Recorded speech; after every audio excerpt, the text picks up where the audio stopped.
Welcome back to day 2 of the 12 Days of Cheshire Cat. If you have not seen day 1, go watch day 1. You are late to our show. If this was a real pantomime at the Red Sandcastle Theatre in front of the audience, we would all shout, "You're late." It would be very funny and very fun. But as it is, I am on the internet and I am the only one to tell you, you are late. Go watch episode 1, then come back. To everyone else, you know what time it is. I am the Cheshire Cat. You may know me from such things as all 9 pantomimes. You may also know me from yesterday's episode because you did watch it. Very nice. Now, I know that everybody is feeling troubled about the ongoing lockdown and pandemic, but I want to assure you, this is quite a blessing. You are just thinking about it all wrong. Think about what you can do all day. You can take a nap. You can have a snack. Then you can take another nap. In fact, while you're at home, becoming slowly a house human, why not become even more cat-like? You can add some sardines into your diet. You can drink your milk from a little dish on the floor. You can groom yourself with your tongue, and you can roll around in the sunshine streaming in from the window. I say if you're going to do it 100%. Once you try the cat lifestyle, it's very difficult to go back to jobs and working and driving and school. It's much nicer just to lounge about and stretch. Another present and a card. Well, now, this present is from Rural Farms, and it is a gift of 2 turtle doves. Wait, no, I'm reading the fine print. 2 roast chickens. That is good too. I don't want to eat a turtle dove. I'm not even sure what a turtle dove is, but it doesn't sound particularly tasty, not like chicken. Oh, roast chicken is my favorite. I just like how you can bite in it and eat all the chicken off the bone, being very careful of the bones, of course. What a wonderful gift. And now it is time to get right into the next segment of the show. No, silly, I'm not the dinner. I'm your new cook. I brought rabbits for dinner. Hello, guys, how you doing? Okay, into the kitchen with you. Yeah, you too, sorry. Oh my! Hi, my name is Brenda Summers, and I had the pleasure of being in 5 of the Red Sandcastle Theatre annual pantomimes. Please contribute to keep the Red Sandcastle Theatre going, not only at Christmas, but throughout the year. I've enjoyed so many shows there. It's such an intimate space and such a community space. And it'll be a shame for it to go the way of so many other small business and small enterprises in this very challenging time. So give what you can. Thank you. And now for the interview portion of the show, I have with me one of the longtime panto players. Oh, who am I kidding? My sons are morons. Morons with huge heads, they don't mind telling you. But I don't complain about my deliveries. No, I say if you want to complain about your maternity, just think about Mary. Huh? She had a little lamb. Wonderful actor. Taran, how many pantos have you been in? I remember 12. Wow, so talented. He was in more pantos than we actually produced. Only Taran could do that. Possibly. Let me ask you, Taran, how If was anyone your came to those 2020 events. so far? How was my 2020? It's well, like 2020. It's a time of clear vision, where you can. It's like it's given us this 2020 vision of a world without joy, a world without conviviality and hugs and most of all theater. It's kind of a sad dystopian sort of science fiction view of a world of the future where corporate interests have taken over everything and there's nothing but reruns of Everybody Loves Raymond that you have to watch or else you get fined.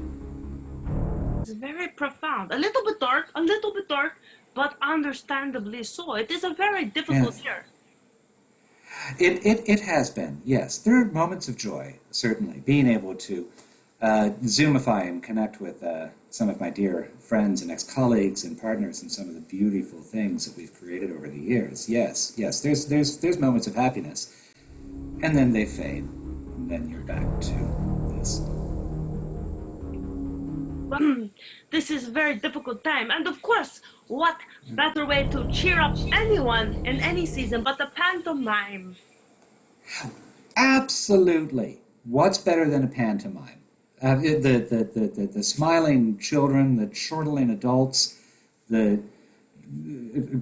greasy, sugary snacks at the intermission, the songs, the colors, the costume, the pageantry, all of that stuff that we won't be getting this year. Yeah, it's heart-rending. Yes, it is, and you have a big heart to be rendered. And thinking back to the past joy, because this is very dark, and I want to go back into the past of the lighter times, huh? Yeah. What was your favorite character to play? Your favorite? Favorite? I know I have a least favorite. It was the chef in that, the Dick Whittington. No, it's pronounced Jamie Olisfer, the nasty chef. No. Greatest chef in the world. Oh, no, you're not. Yes, I am. Oh, no, you're not. It was a nice idea, but it was poorly fleshed out.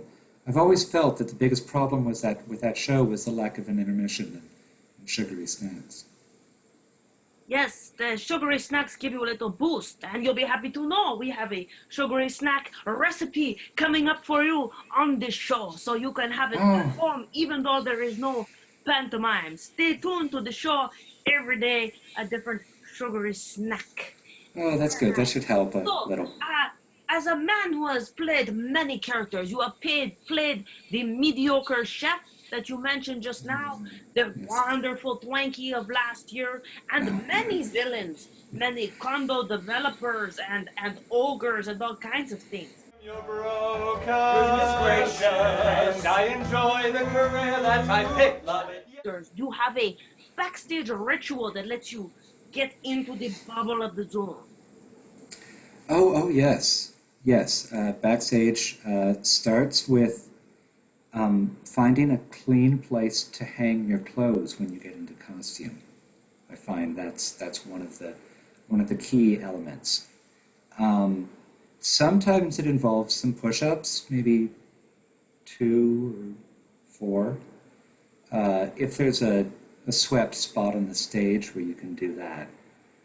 And then mostly putting on your costume slowly and your makeup, if you're lucky enough to have anyone for that character.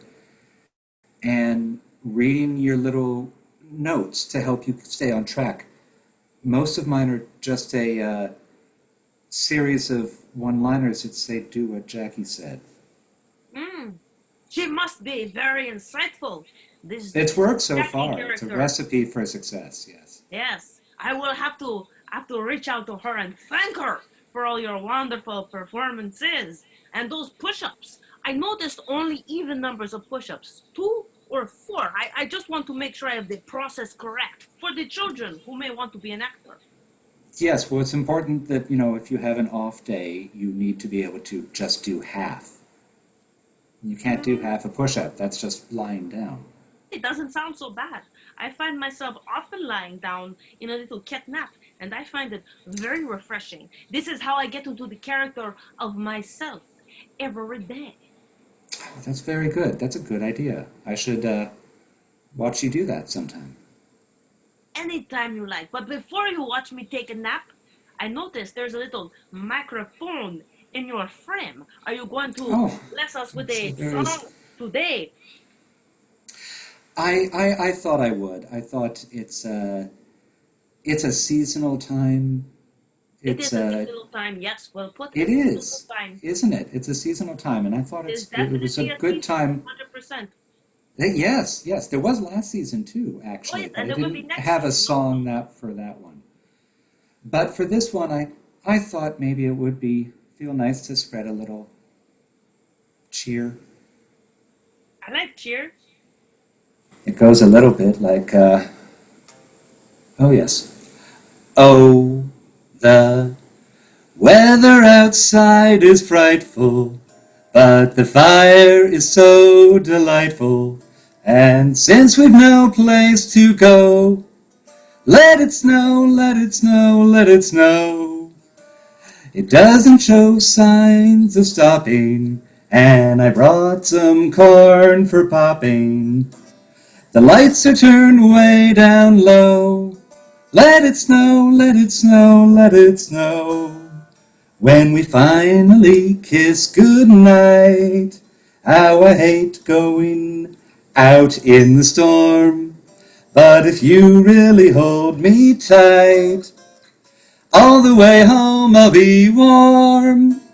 A fire is slowly dying, and my dear, we're still goodbying.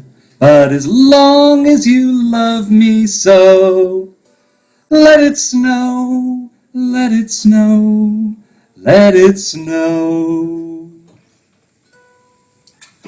Ah, bravo, bravo. That was wonderful. That was really, I felt the snow. I felt the frosty air. I felt the permission for the snow to fall. It was very beautiful. That's nice. I'm glad. Well, thank you very much for coming on the show, Taran, the genius panto player of many villains and many characters. Let us all boo him together. Boo! Boo! Thank you. It was very nice to be here. Oh, yes. Oh, I missed that.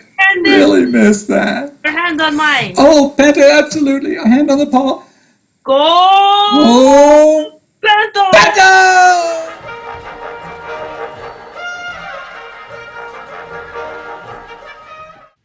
Next up, we have our news segment with Matt, the panto player. Over to you, Matt.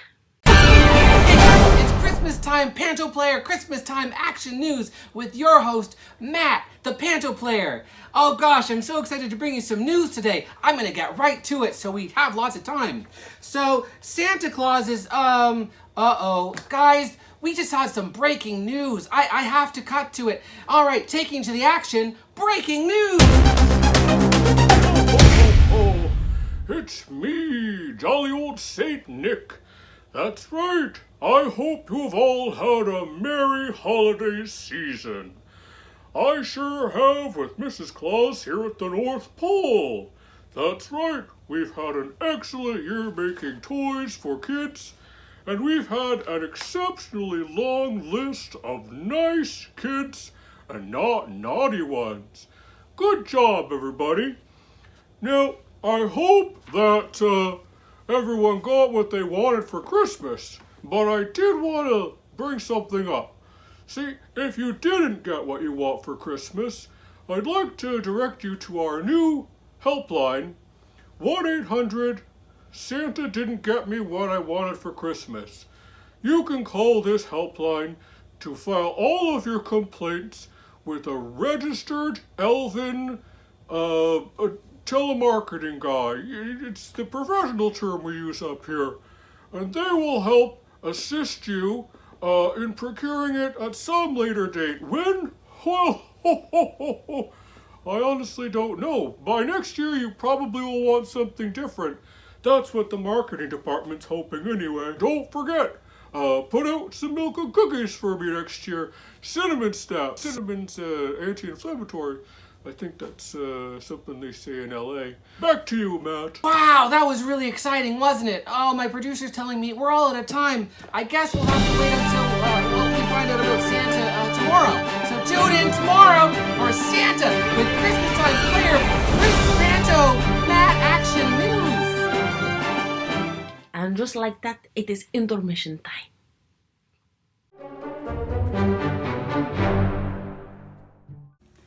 Today on Panto Pandemic Intermission Treats, we're going to be making Christmas bark. Now for this, you'll just need 2 simple ingredients: chocolate and crushed candy cane. First, we're going to put the chocolate in a microwavable dish.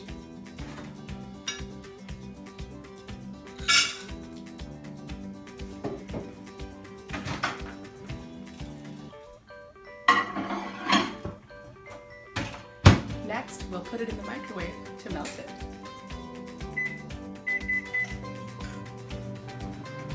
You can use a combination of dark chocolate, milk chocolate.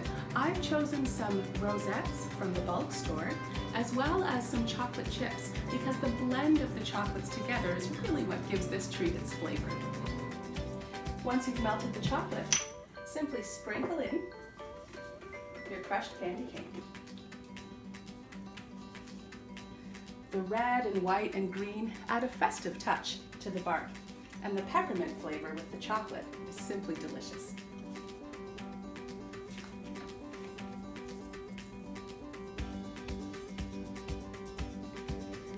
Then just let it cool in the fridge and you'll have a delicious treat. Bon appetit!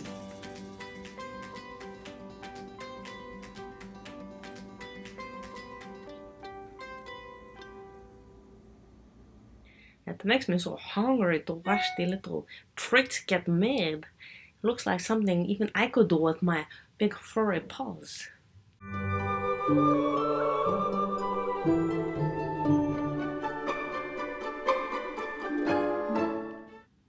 Today's story time is the true fairy tale of Goldilocks and the Three Bears. You may notice it deviates very slightly from the remix version you are used to. This is the original. Once upon a time, there was a cat who was temporarily down on his luck, residing at the Fairyland Animal Shelter. One might imagine that the fairyland, being inhabited by magical animals who talk, wear clothes, pay taxes, have jobs, etc., would not need a shelter. But even in fairyland, you can be down on your luck. So any cat, dog, or bunny who wanted to live in a home but did not know of anyone looking for an animal to share their home with could go in and stay there till someone came in and selected them for a roommate. It does not work this way for people, because people aren't generally willing to keep other people as pets. Too bad. Personally, I would just go to a home, move in, and assume the family would be delighted, which of course they would be. But I do realize that not every animal has my charisma and confidence. Something to practice, perhaps. In fairyland lived a family you have heard of.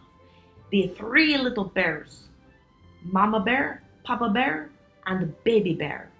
This bear family had a problem. They loved to take long walks all together in the magical forest. But recently they learned that if a family of bears goes for a walk, little girls sneak into their house and do horrible things like sit on all the chairs, take naps in all the beds, and eat all the porridge. So the family of bears decided to get a companion animal to share their home. That way their companion animal would guard their home from invasive little girls, while they went on walks as a happy family. To keep their home safe, obviously all three could not go to the shelter together. So Papa Bear went and Baby Bear went, while Mama Bear stayed home to guard the fort. Papa Bear suggested they go with a German Shepherd, but Baby Bear said, "Papa, that dog is too big." So they moved on. Papa Bear suggested a teacup Chihuahua, but Baby Bear said, "That dog is too small." So they moved on. Baby Bear just spotted the glorious cat and cried, "Papa Bear, this cat is just right." Papa Bear was not sure that the cat would be an effective guard dog, but he could not resist making Baby Bear happy. So they invited the cat to come live with them. The cat agreed, and they went happily to the bear's cozy little home. The cat settled in comfortably, as cats do. The next morning, the bears woke up. Papa Bear made his large bed. Mama Bear made her medium bed, and Baby Bear made his small bed. They made their morning porridge. As they sat down to eat, they found the porridge was far too hot. They were sad. But then Papa Bear remembered, now that we have our guard cat, we can safely go for a walk all together while the porridge cools. Already naturally wearing warm fur coats, they were ready to go in a flash. The cat was dozing happily in a sunbeam, a very cozy thing to do. Papa Bear nudged her. "Keep our home safe from little girls while we go for our walk, please." The cat yawned and stretched, and when the bears took as agreed, That does mean agreement sometimes, stretching. What depends on the cat. The bears left out to enjoy the beautiful fall day. As the cat dozed back off in the ray of sunshine, a little girl, Goldilocks, was skulking in the shrubbery. She saw the bears leaving the house and sensed the opportunity. As soon as they were out of sight, she approached their door. She opened the door very easily because it was not locked. The bears never thought of locking it, huh? Security 101. Still, the cat, having super hearing, sensed that the girl was entering the home. However, he was not concerned about it, so he continued with his nap. The little girl approached the table, sitting in Papa Bear's chair. This chair is too hard. Sitting in Mama Bear's chair. This chair is too soft. Sitting in Baby Bear's chair. This chair is just right for Goldilocks. So there she sat. The cat twitched his ears slightly. The little girl's loud voice was slightly disturbing his nap. She was one to talk to herself out loud. The little girl moved her attention to the porridge.